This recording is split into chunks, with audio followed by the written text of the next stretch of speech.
As we've journeyed through these first 7 weeks of ordinary time, I sense, or I've reflected on the fact that the readings are sort of trying to start to mold us as people of faith.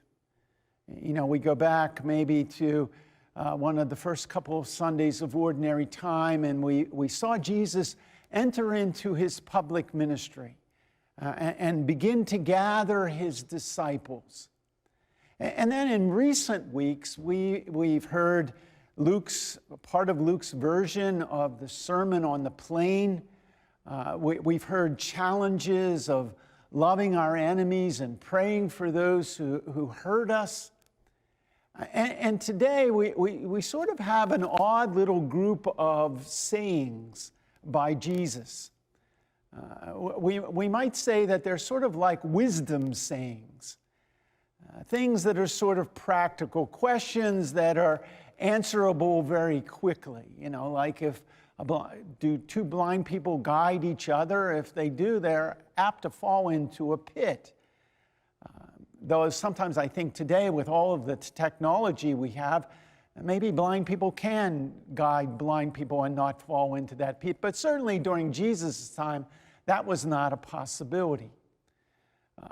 But I get at the sense of our readings today that Jesus is trying to challenge us to think of how we act, out of what sort of store of wisdom, of knowledge, of understanding, of grace, of experience of life do we operate out of.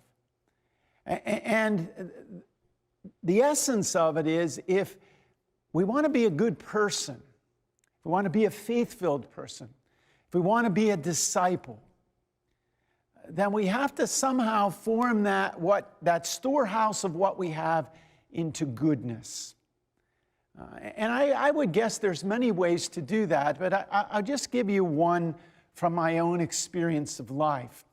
You see me in this great bright green vestment today, and I don't often wear this vestment. It was made for me when I was ordained a priest by a friend.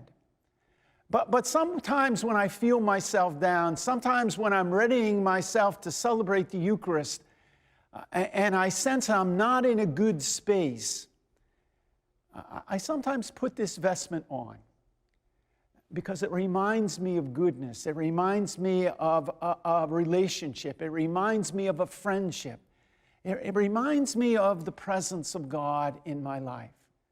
And my hope is that it sort of propels me forth to be a good celebrant of the Eucharist at that moment.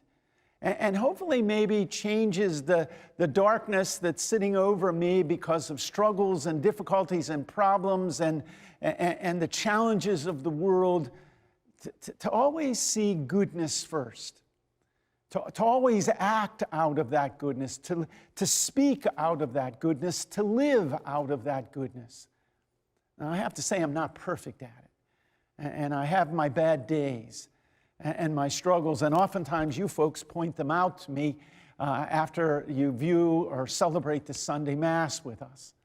And it makes me pause and think, and it makes me find something good in what you have to say so that I can move forward, so that I can produce good fruit, so that I can be the person of faith that God has called me to be.